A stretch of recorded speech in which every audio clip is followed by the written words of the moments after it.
And so we go into the IDP camp, which is about an hour's drive into Burma.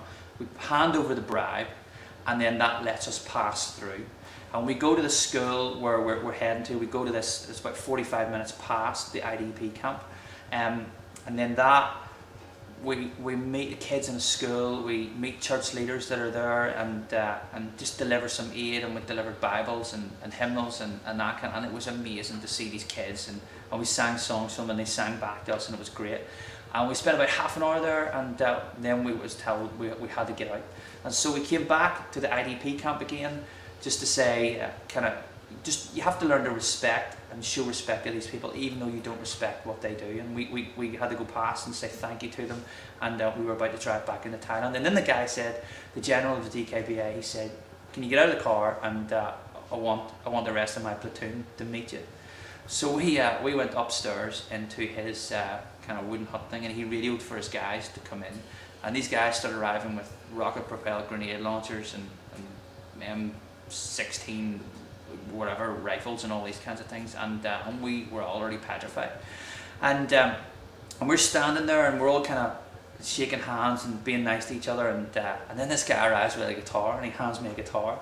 And I was scared. I didn't even want to tune it. I was scared that, to break a string and then get shot or something like that for breaking a string, or I didn't even want to move the strap. So the most horrifically out of tune guitar ever. And we had this chance, this once in a lifetime chance for us to tell this guy about Jesus, who he ultimately kills people who love Jesus. And I sang Godless City.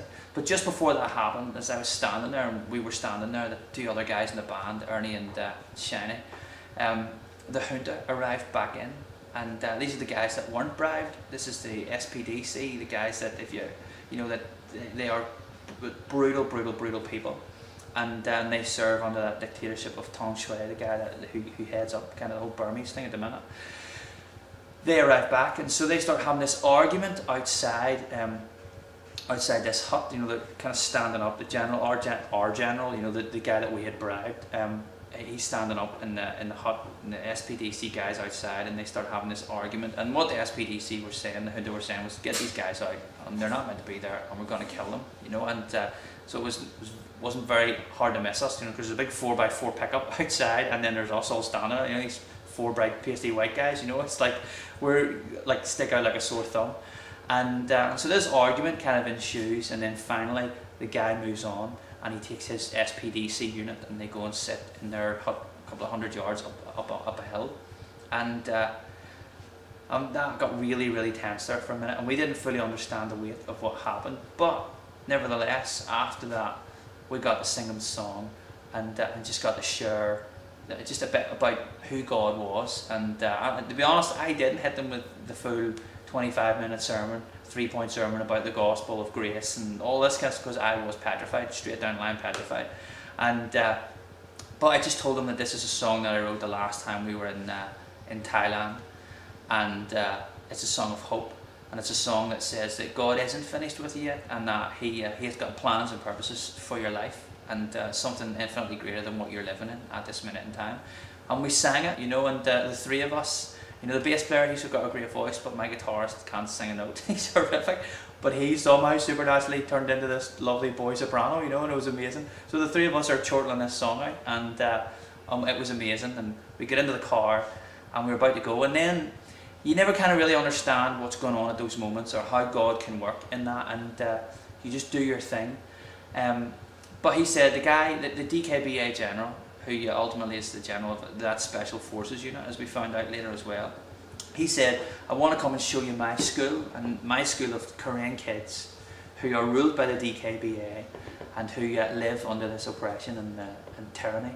And he took us to the school, and again the same guy appeared with a guitar, and I sang them a song, and these most gorgeous kids, they sang back to us, and it was just a great moment. And then just before we left, he turned to the president of CFI, who organises illegal border crossings to help the people that this guy's fighting against.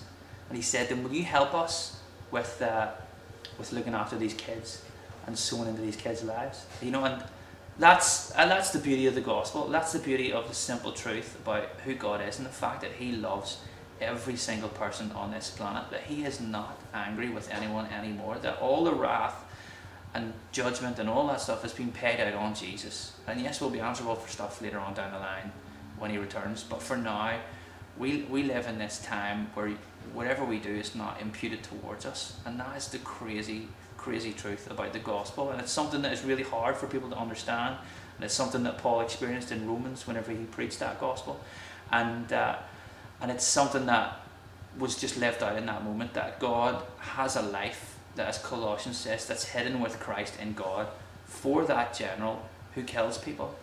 And I'm not a theologian, I don't know everything, but that for me was a moment when just the grace of God is in that situation. And we were definitely on our own, because we were meant to have an army called the Korean National Liberation Army kind of out protecting us to make sure that didn't happen, that the junta didn't come back, or that we would have known and we could have jumped in the car and drove away. But things were so tense at that time in the border that they wouldn't do it, and we found that out whilst we were in Burma though, so it was a bit late for us to do anything about it. But we got in that car and we drove off, and it was one of the most surreal moments ever, where God just bridged this gap between these two worlds, and I'm excited to see what happens in the future with that IDP camp and all that. And the truth is, out of all of this, right, is that we are nobodies. I'm not an action man or a hero or anything like that. I'm just a straight down the line normal guy who's married. I've got 2 kids. Would I do it again? Yes. Would I want to put myself in a place where I could get killed? Probably not. But with anything, there's always an element of risk. If you want to go and tackle the biggest mountain on the planet, like Everest, you have a very high chance of dying, and you look at the stats. But you do everything in planning to make sure that you can get up to the summit and return safely and do that. And if all goes wrong, all goes wrong. And I don't want to be irresponsible, and I don't want people being irresponsible and thinking you can just turn up in Burma and go and do something. But we'd put plans in place. We had prepared for months beforehand going to do this thing. And just the way things unfolded whilst we were there, it didn't go fully to plan. But you know what? God in His grace, and the fact that He says, I will never ever leave you, and I will never forsake you, or anything like that. He was there, He was in the midst of it, and it was all cool. And so I think there's a difference in life if you know what God's saying to your life and He calls you to something, and you come to a place where it's hard. You can stand on the fact that God has called you there, but I think it's a difference when you, of your own back, just run and jump into something and then expect God to bail you out. And I think just in life, that's a great lesson. No matter if it is you're going to go into an access restricted nation, or you're going to move jobs or whatever, if God has spoken to you, then and you know that you're meant to do this, then He's got your back in that. But don't go and just run into something headlong and then expect God to bail you out of the mess that you have created, and just be faithful in that, and know that God's on your side. And so that was the whole Burma trip, and we then got back and later found out the severity of the whole thing. Now, I probably was naive and jumped into the middle of a political system that I never fully understood. The president of CFI did, and tried to explain it for us as much as possible, but I think until you're really in the middle of something, it's the same with like child sex exploitation. I've experienced it, I've seen that firsthand, where I've seen people being bought and sold, and how that messes people's lives up. And you have to be able to smell things. It's not good just watching pictures and all that stuff. You've got to go and be there. So I would encourage you to get on mission trips and go and serve in other parts of the world, and go and see that actually we're massively affluent with what we have, and that God blesses you in order that you can be a blessing to other people. And it's not fair that because someone is born on the other side of the world that they live in lack, or they live in whatever, and that we're all called to be a blessing to people in different ways. And so, but we played in a refugee camp, and 20,000 people turned out, and that was just a God thing. It's a thing of hope. It's a thing we're trying to let people know that there's hope in life, and that what they're living in is not just everything that there is, that there's so much more out there for people to experience and walk in, and that they need to know that there's a God who loves them, who is for them, and that He has plans and purposes for them in their lives on an every single day level. And so I want to encourage you, just take a whack at life. Do you know whenever Jesus was going to get arrested, And this is totally out of context, but it kind of fits what I'm going to say. So Peter took out a sword and lobbed the guy's ears off, and or ear off, and luckily Jesus fixed it again.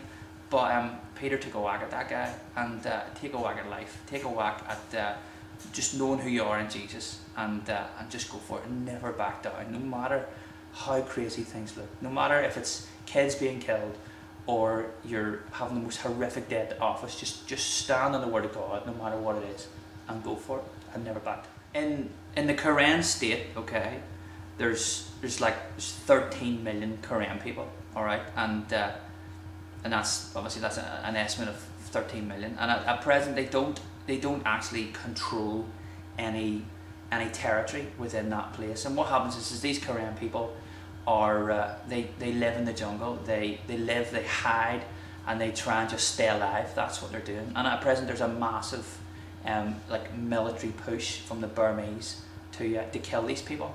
And what happens is that Burma is actually surrounded by different ethnic groups. Okay, there's like the Kiranese, and there's different ethnic groups. Okay, but the Quran, they have a particular hatred from the Quran, which probably stems back to the Second World War. But what happens is if you're one of those other ethnic groups, you'll maybe have your village burnt down, or you'll just be beaten, and you'll have your stuff stolen, or that kind of stuff. But you'll be let to live. But with the Quran, they are out to kill you. They will kill you. So there's these 13 million people that are living under this persecution from a regime which is heavily armed by the Chinese and armed by the Russians, and they are running around with the most amazing, like, state-of-the-art weaponry and rockets, and are actively trying to kill these people. And you know, when we were in the school, the most heartbreaking thing ever, and the thing that fuels all of this, all right, is much more than pictures, is much more than seeing anything, is having an 8-year-old kid or a 10-year-old kid or whoever it may be, when you're going to leave to come back home, and they say, please, please, please, do not forget us, do not forget about us. And that they feel like the Quran people have been forgotten. They have been left basically to die by themselves or to fight by themselves and have nothing. They don't have any weapons to protect themselves. They don't have any intervention from countries. 2007 there was a bit of a movement whenever Aung San Suu Kyi won 82% of the seats within a democratic election of Burma. But Burma being Burma, what happens is Tong Shui then puts her under house arrest and just kiboshes the whole thing. And so the country wants to move forward, but it's held by this dictatorship, and no one's doing anything about it. And that's the thing which fuels us. That's the thing which should drive us more than anything to do something about it. That step outside of religion, step outside of me being a Christian or anything like that. This is about humanity. This is about people treating other people with respect more than anything. This is not a Christian versus the church versus something else. This is about people coming alongside these people, whether or not they are Buddhists or not, doesn't matter. Whoever it is who are being killed and persecuted, to say enough's enough. And if we can mobilise, if the church can do something about this in whatever way this looks like, if we can understand that we're not a social club, but we actually are the bride of Christ, we are one third Holy Spirit, and that we walk in that we genuinely can begin to believe that we can do something about this and help end this stuff that's going on, whether it's child sex exploitation, whether it's human trafficking, whether it's drugs, whether it's abuse, whether it's whatever it may be, that we actually have a voice in this world that's not wrapped up in religion and dogma and all that kind of stuff, but it is actually just about loving people and treating people with respect, and that we can get righteously angry about stuff, that we can actually do something about it.